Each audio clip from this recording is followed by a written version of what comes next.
Welcome to another episode of Dad Up, everyone. Thank you guys very much for joining me. I'm really excited for the guest that I have on today. The individual's name is Forrest Dickison, and he is not only an animator, but he's a dad, he's a husband, he's a Christian.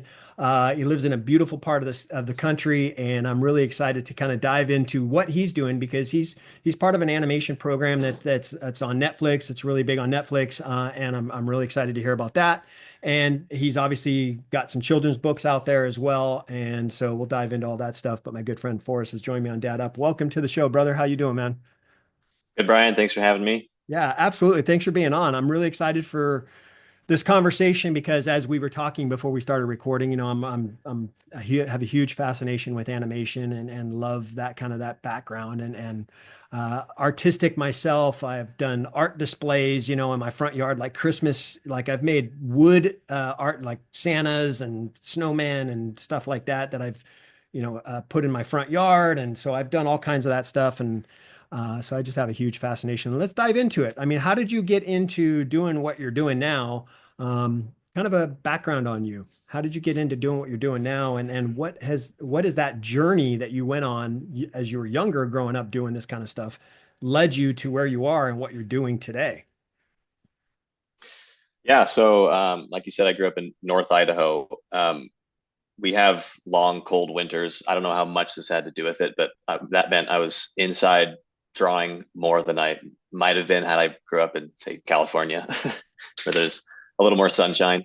Um, but I don't know. I was just the kid that never stopped drawing. Everyone draws when they're little. That's one of the first things we do to start kind of figuring out the world around us. It's a way to place ourselves on planet Earth. That's kind of, we're Right. naming things um, from an early age. Everyone does it. I just never really stopped. And part of that was I had two older brothers that were both very talented artists, and I was the competitive younger brother who wanted to constantly show them up.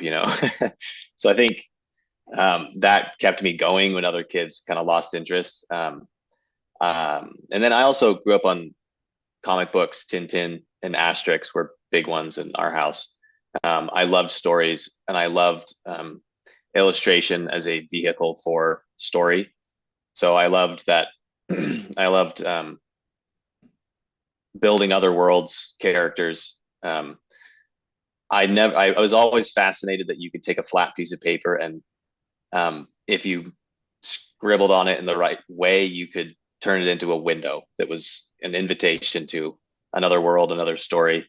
Um, and that just the interest never left. So I kept drawing. And then in high school, I had a few teachers that were encouraging me to, take it a little bit further. My parents were always completely supportive. My dad was the one who, my dad was the one who first bought one of my drawings. I think in like junior high. It was I don't know what it was for or why he did it, but it was great. They were always super encouraging. Um, so I graduated high school and just thought I don't want to do anything else. I didn't love school um, in and of itself, so I liked drawing more. So I was like, okay, I just went to the local university, the University of Idaho, and jumped into their art program. And then I had this moment of panic in maybe my sophomore year where I realized I'm completely wasting my time unless I start taking this seriously. I was looking at, professional artists, what it takes to Right. make it. And then where I was at, there was a gap. I thought, okay, I'm up in North Idaho. I can't really control who hires me or what kind of work I get, but I can control my own ability so that when opportunity does show up, I will be ready for it. So that was kind of the philosophy I adopted kind of halfway through my college career, and I just stayed up all night painting, just anything that um, I was interested in at the time. It was fine art. The first thing that really got me was hand drawn animation, but that didn't seem like a viable career option. I was born in '92 when Disney was winding down um, the renaissance of their hand drawn animation. Um, and so that wasn't, I think I dabbled a little bit, but I didn't really pursue that wholesale. So I kind of chased everything that was interesting. So it was concept art for video games, fine art. You know, I was maybe going to be a gallery painter, just do landscapes and still lifes. Um, and then I was it was let's see, senior year. I started working with a little publishing company in Moscow called Canon Press. Still working with them now, and linked up with the author of Hello Ninja, Nate Wilson. And I think it was my senior year of college that I illustrated that book. And then from there, we started working together on all kinds of different stuff. And it was that book that eventually got picked up by, and it ended up in Target through a series of events, sold well there, and then kept getting momentum and ended up in a bidding war with a few studios in Hollywood, and then finally ended up at Netflix. And then we made the show in 2017, 2018, somewhere back there, Mm-hmm. pre-COVID, a lifetime ago. Right. And yeah, that's kind of the artistic career in a nutshell. I think there's what, 7 seasons now? Is that right? Of Ninja, we made four. Four. Okay. Yeah. So 4 seasons, and you've done pretty much all the animation behind it, or is there like a team of people that do that with you? No, no, yeah, there was a very large and talented team up in Canada. We worked with Atomic Cartoons. So Okay. I did a handful of like pencil tests about with how the ninja might move, but beyond that, I didn't animate a single frame because it was all CG. So it was um, computer generated Got it. animation, which I've never done. I like watching it. I don't have any interest in actually doing it myself. So the team up in Canada animated the whole thing. I was a design consultant, so I would um, help out with character designs, environment designs, things like that, and then designed a few of the worked on some of the characters as well. So Right. Okay. And you've got not only that side of things, but you're also really you have quite a portfolio as far as landscape art as well.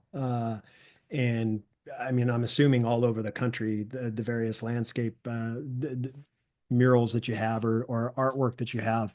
And how are those doing? And what led you to kind of doing that? Is it just another area of the artistic industry that you were interested in, or? yeah, that was kind of once I realized that. But that was actually it was the quickest way to make money for me. So I didn't need to get hired by a studio or um, develop a really kind of niche skill set Right. like a concept artist for video games or a character designer. It was I could go out to the art store, buy a canvas, buy some paints, and if it was good enough, it would sell. So that was kind of my thought process. Like this is just the way to, I don't know if I want to do this forever, but I really enjoyed going outside and painting the landscape. In plein air is what it's called. Um, it was it combined like an athletic activity with an artistic activity. You're going to go out and you're going to hike and you're going to kind of hunt something down and hopefully kill it and then take it home and sell it, So I really enjoyed the whole process. And there's been periods in my career where that's been the main source of income. But these days it's definitely a side hustle. I'll always be doing it, but it's not the main goal right now. Hmm. Yeah. So All right. And what about, so let's talk about your family a little bit, because you have, I know, 4 kids. And I'm sure that with your kids, they're younger and all that they always want dad to draw something for them. Um, tell me about your kids. How old are they? And are they into the same kind of stuff you're into as far as drawing and all that kind of stuff? yeah. I have three girls, ages 6, 4, and 2, and then a boy who's about 6 months old. So and they are hilarious. They're all artistic. I mean, most kids are um, for their factory settings is that they are artistic. So um, yeah, they draw all the time. They ask me to draw stuff every now and then, but they're they all have little they're pretty motivated themselves. So they'll get up in the morning and just sit down at the drawing table and start cranking on anything and everything. So they're always making things. Yeah, there's a lot of art being churned out of our house right now, which is Yeah. great. Oh, that's awesome. Yeah, I think, especially when kids are younger, they're always looking up to their parents and wanting to do what mom and dad do. Is that something that you hope that they aspire to do, or are you wanting them to kind of follow their own path, whatever that path may be? Yeah, so my philosophy right now is that I would love for them to be able to know the fundamentals, to be able to express themselves on paper in that way if they needed to. I'm not My goal is not to raise up a bunch of you know versions of me. They're all their own person, and whatever they're going to do is what they're going to do. And so, but being able to drawing is seeing. So being able to draw well means that you can see well, and if you can see well, then you have a better shot at living well, being more effective with your time here. So yeah, I'm going to be I'll be teaching them how to know the fundamentals, to know their way around a drawing, in order so that, not that they have to go and do that as a career, but as something that will enrich their lives, make them a little that much more uh, effective while they're here, I would say. Yeah. And them being interested in it now, I'm sure it's good. It's when you are sitting down with them and they're drawing and you're drawing and you guys are kind of interacting, that's a great time for you guys to bond and build a relationship of father and daughters, and soon father and son as well when he's old enough to start getting to that age where he can draw a little bit. But that's a great opportunity for you as a parent. And I think any parent that's out there that's got their kids involved in something, being involved in it with them is just it's perfect opportunity for you to bond and build a relationship with your kids. My boys, they weren't I was the artistic one. They weren't necessarily the artistic one. I always had to draw stuff for them, but they were more into sports. They gravitated towards sports. So when they grew up, I coached every single one of their teams that they were on: football, baseball, basketball. And my son played 1 year of soccer. I didn't coach that because I don't know nothing about soccer.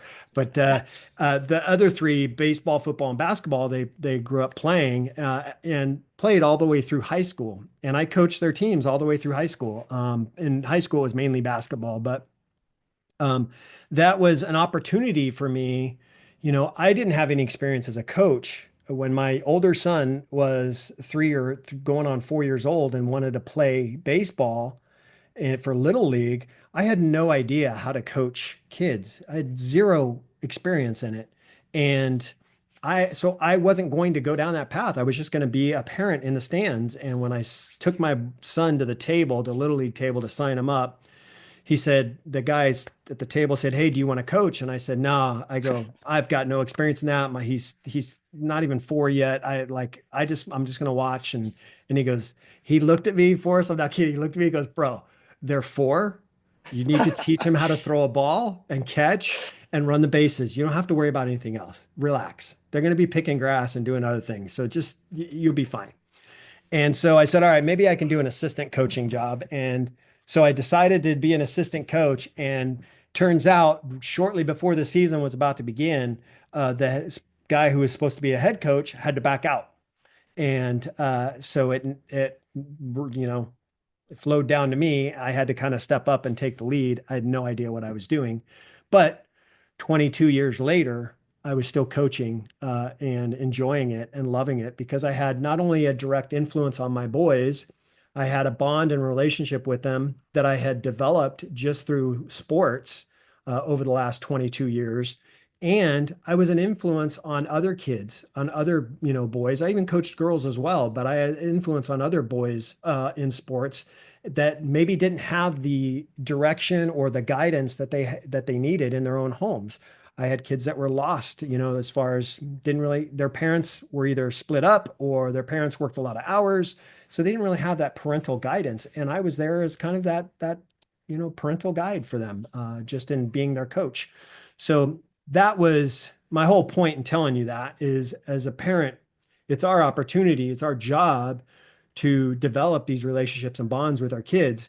And one of the ways to do that is to get involved in what they're involved in.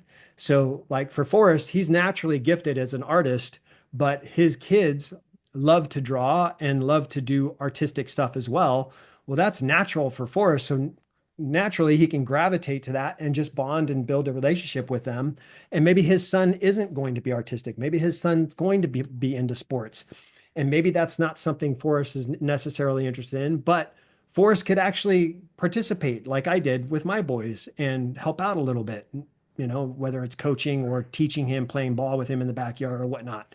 So there's different opportunities for us as parents to do that. And for you, Forrest, with young kids, this is a great opportunity with you and your daughters.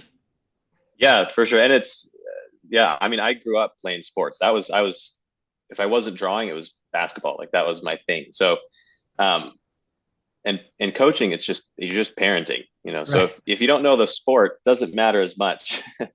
All you need to know is your kid. So building that relationship, like you said, with your kid is super important. And to have something outside of yourselves that you can both focus on together, shoulder to shoulder. Hmm.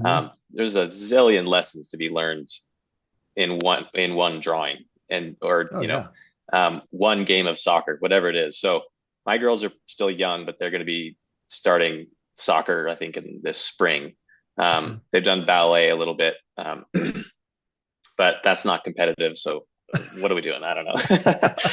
uh, so, but yeah, there's with the drawing thing. That's the one of the biggest lessons that we hammer over and over again is that you have to have self control when it's not going well. Um, if you take this over to the sports world, you know, if you're playing baseball, you step up to the plate and you just get publicly humiliated over and over again, striking out, striking out, striking out. And those teaching your kids those muscles of self control when they lose, when their drawing's not going well, when they lose the soccer game, when they strike out for the 100th time at the plate. Those are the lessons that really matter and will, unless you get those into their bones at an early age, especially with artists, because artists are kind of tend to be given this free pass of basically they don't have they're not they no one thinks that they need to have emotional self control because they're artists, they're just emotional creatures. Just leave them be. You don't want to kind of squash that flame that's inside them that's so precious. Um, that kind of mindset is not healthy. And Right. you know, I am an artist. I know what it's like to the artistic temperament is not a stable one. um, there's Chesterton once said that the artistic temperament is a disease which afflicts amateurs, and I've always taken that very seriously because you know, the cliche is that the artist is just pursuing their passions. Everything else is abandoned in pursuit of their craft and their own glory, their own artistic career.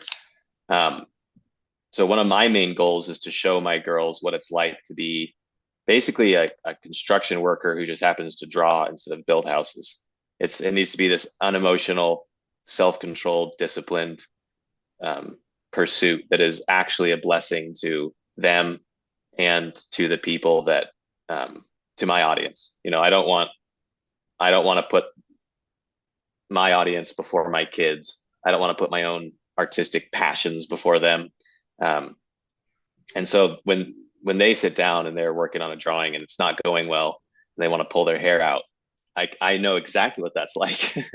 And so I can sit down next to them and steer them back onto the, you know, back into self control. Like, and that's the lesson that's I've it'll happen anywhere in sports, in drawing. But that's the thing that I'm constantly kind of coaching them on right now. Yeah. I, So I think it's great. I think it's great. I think are your kids interested in Hello Ninja? Are they interested in that program as well? Yeah, yeah, we don't watch a ton of it because we're busy and doing other things, but yeah, they love it. There's 4 books out. We have all of them, obviously. So they enjoy reading those, and they each yeah, every child has a dedication to them in one of the books, and so Oh, that's they all cool. have their favorites because it's there's their names are in the back, so they Oh, that's appreciate that. Oh, that's awesome. Yeah, That's awesome.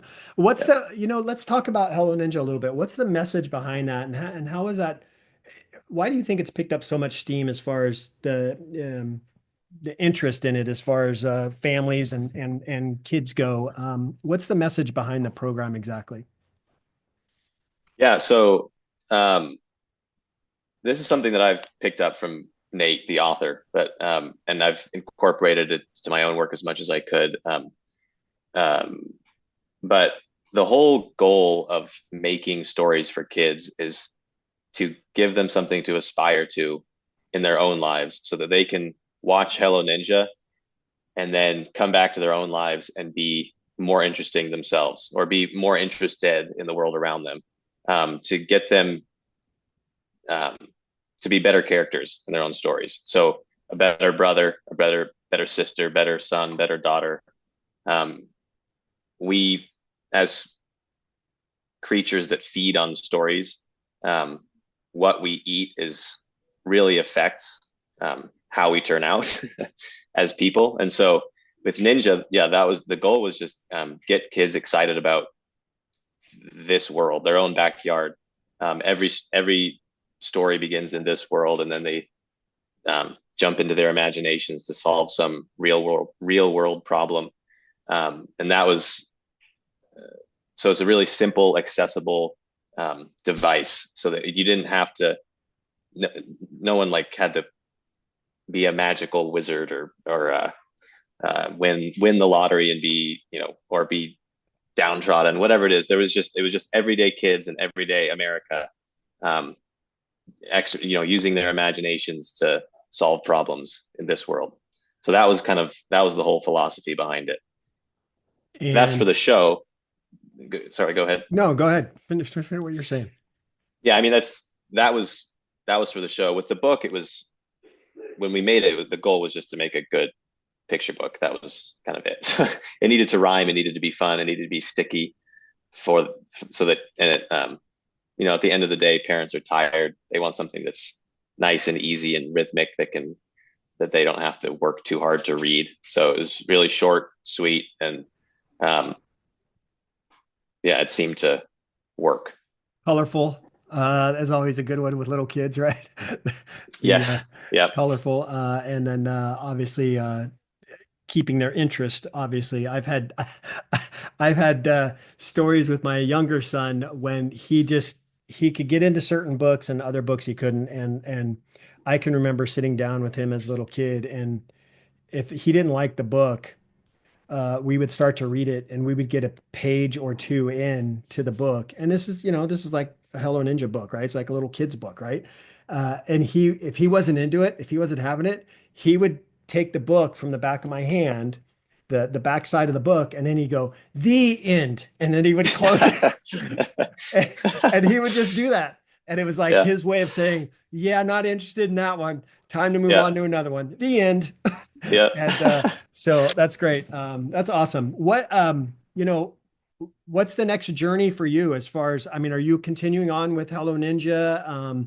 What's the next journey for Forrest?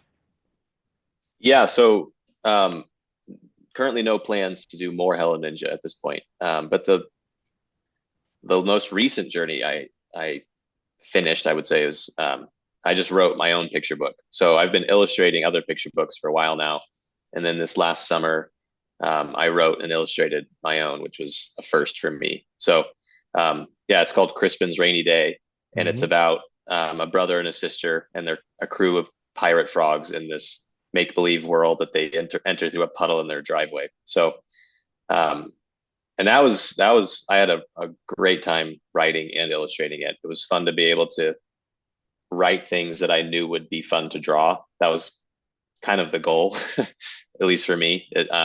I just wanted a book that would be that I would have fun illustrating.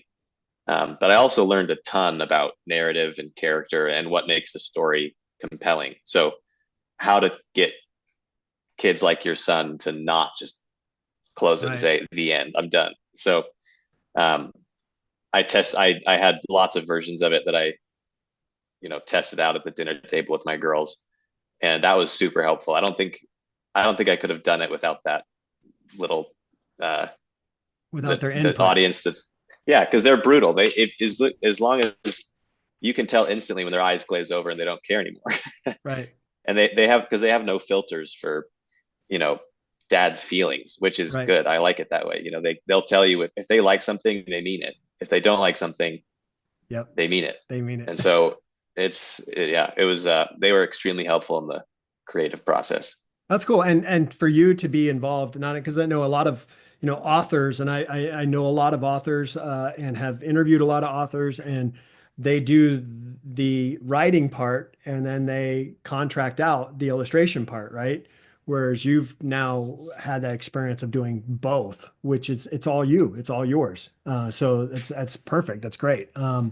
And you're right, kids are brutal. I've coached hundreds of dads individually and in group sessions. And one of the challenges that I always pose to dads is I say, I want you to go to your kids and I want you to be honest with them and tell them to be honest with you, not be silly, but to be honest.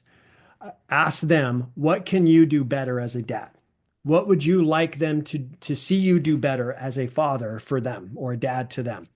And you're going to get the sort of the some of the quirky answers like, "Oh, I wish you would take me to ice cream every single day," or something like that. But you're also going to get the brutal answers. And I coach the dads and telling them, "Listen, take what their kids say because they're going to be honest with you.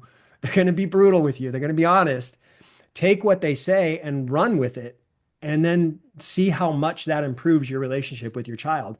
And I also encourage the dads to do that with their wives as well. What can I do better as a father for our kids, in your view, to their partner? So I say that to them, and typically the spouses will be brutal, honesty, show honesty with them as well. So yes, your kids will be brutally honest with you, especially in the example that Forrest gave, but also in the example that I gave as far as asking your kids. So Forrest, I encourage you. Your kids are old enough; they're 6, 4, and 2, right? 6, 4, and 2. Yep. So six, Yeah. 4, and 2. So the 2-year-old might not quite understand the question. The 6 and 4-year-old, they're going to be honest with you, and they're going to tell you what you could do better as a dad. So I challenge you to ask them that question some point this week. Do that for me. Um, I want to ask you one more question before I let you go, and this might be rather easy for you. Maybe it won't be. But if there's a parent out there who's got kids, or maybe has a child, a son or a daughter, who's very artistic and wants to kind of go down that path, regardless of their age, whether elementary, junior high, high school, maybe even college, but they want to go down that path and become an artist, what would your advice be to those parents that are just unsure of that industry or unsure of that path for their kid? Um, yeah, that is a great question. It definitely depends on the kid. So there's not really a one size fits all answer, but you'll never go wrong by teaching them self-control and that their artistic passion comes second to the relationships in their lives. So um, if you have many parents will have an artistic child and think that that sets them apart somehow as this kind of special breed that needs tender love and care.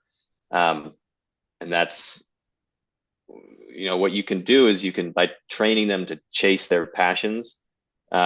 You're also training them to just give up and abandon anything that they're not passionate about, Mhm. which is a good chunk of our lives. And so let's say if you want to be an artist, it's a lot like being a professional athlete. Not that um, because it ends up you have maybe some natural talent, some natural ability, but then you have to put in the work, and that requires discipline, self-control, and sort of an objectivity about what it is you're actually doing. So if you have a kid that wants to pursue it professionally, then that work ethic Mhm. is absolutely necessary. And I would say that I learned it on the basketball court. So um, basketball practice was where I learned how to keep going when I wanted to give up, how to put myself in a team. It wasn't just me out there performing on the stage. I was part of a team. There was a bigger purpose in mind. And so I've just taken those lessons that I learned in practice and applied them to my artistic pursuits. So it's disciplined, it's work.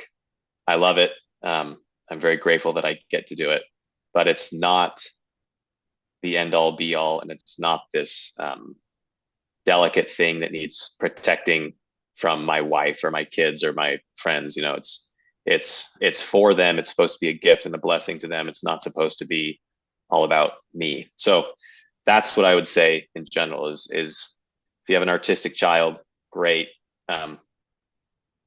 Make sure they have discipline, self-control, and you're not letting them get away with losing their mind if the drawing isn't going well, or um, working on that thick skin like we were talking about earlier with them Right. at a young age, and then they'll be in a good place to actually make it. And that would apply for anything in life. I mean, if you're talking about, you know, kind of developing that thick skin, not only in the example that you gave, but I mean, if you can help your kids develop that at a very, very early age, and kind of not necessarily grow hard, but just put, be able to take in and have the control that they need to have when things get tough, when things get challenging, that will help them later in life, whether they become an artist or not, or an athlete or not. It can help them in corporate America. I mean, there's a lot of different areas that will help them in. So that's great. Forrest, if my listeners, viewers wanted to look you up, learn a little bit more about you, maybe check out your book, or maybe buy some of your artwork, what's the best places for them to do all that? Yeah, you can forrestdickison.com. That's my fine art domain. I'm on Instagram and Twitter, or X, I should say, and then um, you can buy Crispin's Rainy Day on Amazon or directly from Canon Press. So Awesome. there you go. Cool. Well, we'll make sure we have those in the links for the show notes. But Forrest, I appreciate you being on, brother. Really looking forward to continuing our friendship. But I appreciate you sharing your story and your journey, and excited to see where this next chapter brings you as far as Crispin goes with the book. So that's awesome. But thanks for being on, man. Yeah, thanks, Brian. Appreciate it. Awesome. Thanks, guys. This has been another episode of Dad Up Podcast. I want to thank my good friend Forrest Dickison for being on the show. Make sure you guys check out his website. It's in the show notes below. You can check out his book. You can check out his artwork. He's very talented. Trust me. I've checked out all his stuff. He's very talented. So make sure you guys do that in the show notes below. And if you are not yet subscribed to my show, please make sure you do that so you don't miss any of the awesome guests that I have on each and every week. And as always, I look forward to seeing you all in the next episode of Dad Up. Wow, another amazing episode in the books. So much was shared, and I'm truly grateful my guest was able to pour into you to help you elevate your dad game and really dad up. Make sure you bang that subscribe button so you don't miss a single episode. And while you're here, please don't forget to leave me a rating and a review. I always appreciate the feedback. And one last thing, don't forget, your role as a dad is one of the most important roles you have. So if you need a little help or have questions, don't hesitate to reach out to me on my website at daduptribe.com or at my Instagram page at Dad Up Podcast. Until next time, everyone, Dad Up.